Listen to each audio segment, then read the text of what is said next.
Good afternoon. I'm Shawn Yao and this is One News Now. Presidential candidate Leni Robredo continues her campaign in Mindanao. This time, she is in Marawi City in Lanao del Sur. We have mobile journalist Jacob Lazaro joining us over the phone to give us an update. Hi, Jacob. How was the welcome for VP Leni there in Marawi? Hi, Shawn. Yes, the welcome for Vice President Leni Robredo was actually very warm, even though the crowd size was not as big as her usual crowd in Metro Manila. It was still enough to fill the venue. And of course, Lanao del Sur and Marawi City has always been very close to the VP's heart because she has done a lot of projects here. She said she's been back and forth in Marawi City and Lanao del Sur for over 10 times when she was the vice president. And aside from that, back in 2016, Lanao del Sur actually delivered a big win for the vice president, getting over 120,000 more votes than her closest rival, Bongbong Marcos. All right, so a big city for the Robredo campaign for president is Marawi City, Jacob. But how did Team Robredo open the day? What are the different things she talked about over there in her meeting with her different supporters? Well, Shawn, she did start with visiting the different weaving projects that she had here with the local weavers, and the other projects that she's had too, such as the Angat Buhay village that her office established after the Marawi siege.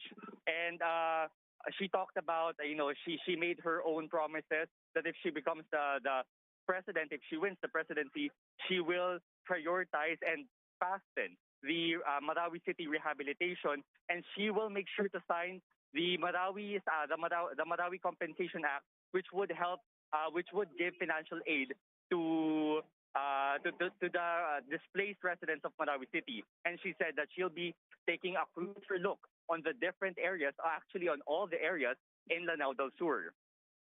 All right, and was the vice president able to secure any new or significant endorsements over there in Marawi?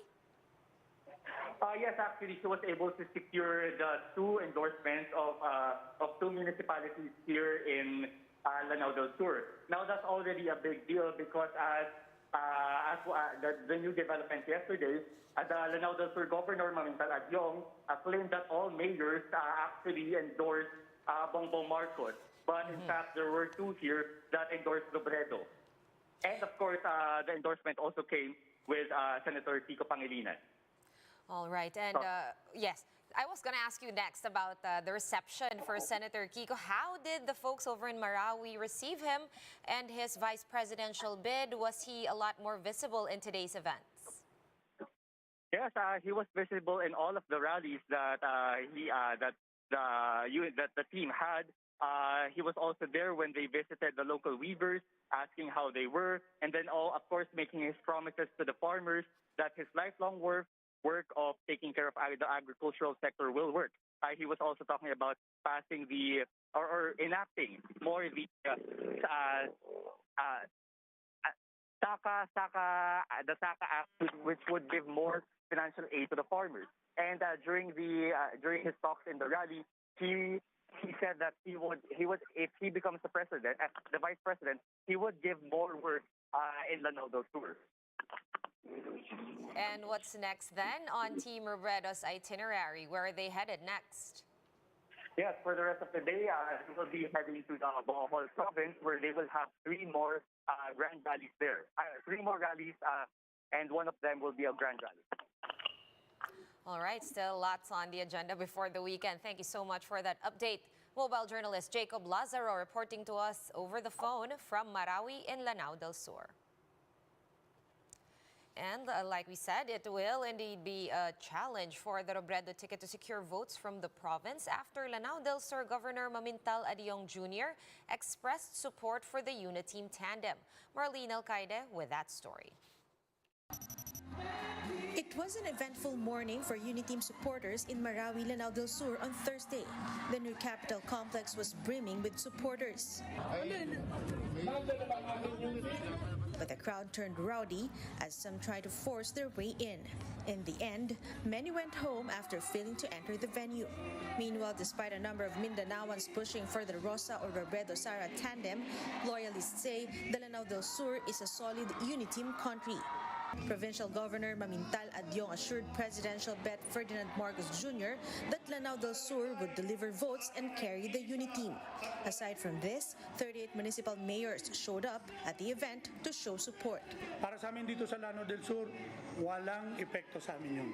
Kung kaya naming ibigay lahat ang boto, kay BBM gagawin namin yun. Alam naman natin, ang PFP at ang Lakas, pumirma na sila ng kasunduan na dadali nila si BBM from PFP and Mayor Inday Sara from Lakas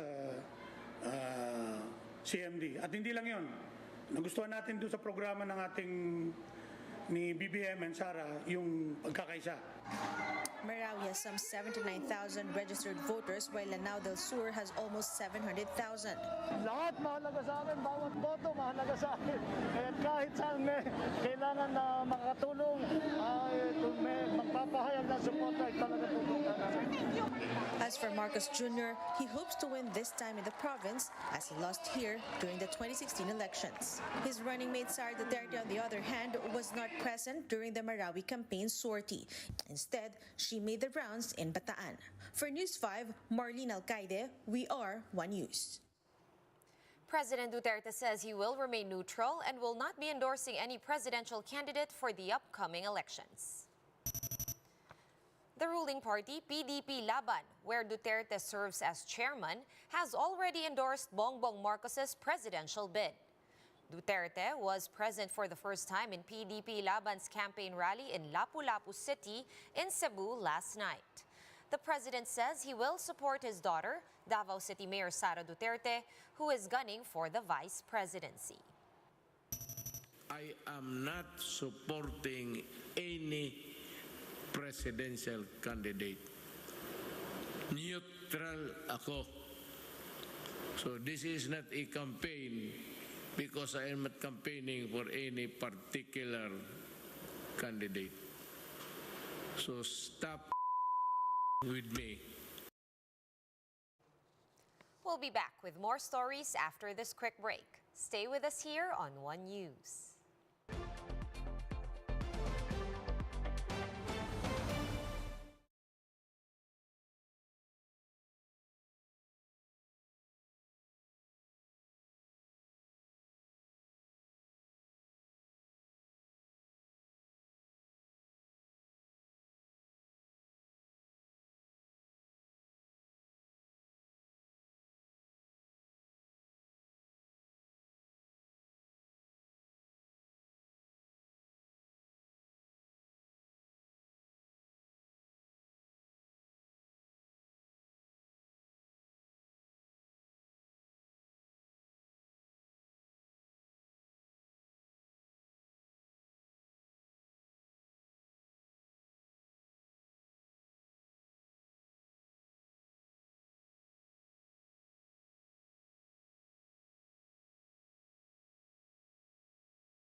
You're still watching One News Now. I'm Sean Yao.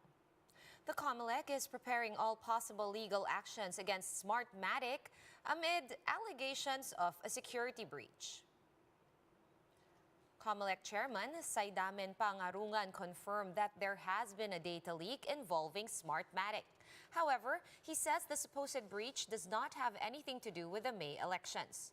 Pangarungan added that the employee allegedly involved in the breach has already been fired by the poll services provider. I want to assure everyone, you read my lips. We will not allow anyone to undermine the people's confidence in our electoral system. That is our pledge. That's why I ordered for full transparency without compromising the security of the ballot. And here's a quick look at today's other top stories. The Justice Department will investigate how convicted kidnapper Jovito Palparan was interviewed by the SMNI network despite being detained over at the new Bilibid prison. Justice Secretary Menardo Guevara says they did not receive any request from the Kibuloy-led news channel to conduct any interview. President Duterte and his Chinese counterpart Xi Jinping are scheduled to meet online on April 8. Deputy Presidential Spokesman Chris Ablan says the Chinese government initiated the virtual meeting. And the UAAP will open its doors to live audience members at the Mall of Asia Arena starting April 5. Fans will be required to present proof of vaccination upon entry. And for more updates, visit News 5, the Philippine Star, and Business World online. Visit our website, onenews.ph, for more in-depth analysis. You can also catch One News on the Signal Play app. Register for a free account at www.signalplay.com and stream One News Live anytime, anywhere. Masks on, wash hands, and stay safe, Philippines. I am Sean Yao. We are One News.